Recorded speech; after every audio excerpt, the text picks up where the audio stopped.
So my path to medicine is, I think, an interesting one. I felt like when I was younger, I really had romanticized the idea of being a physician. Like I said, there was no real reason why I wanted to be a physician.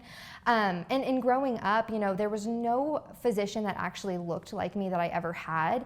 My mom's OBGYN who actually delivered me was a white male.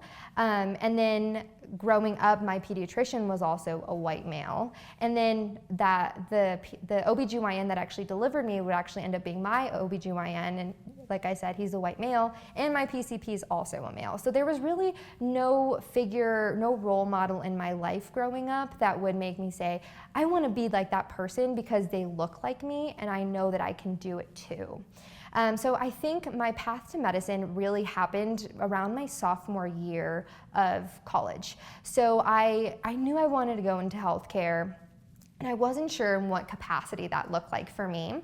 So that's when I started at the dietitian's office, because I was like, well, I want to get some sort of dip my toes in healthcare. So that's when I started I started working at the dietitian's office.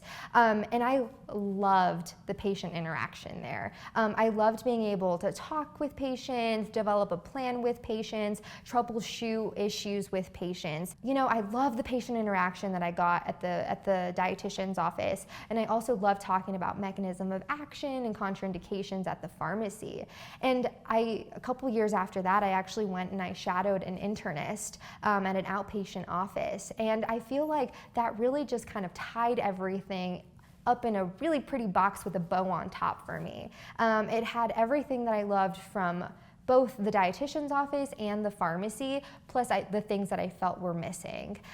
So that's kind of my pathway to medicine, and kind of when I came to realize that this was something I truly wanted to pursue.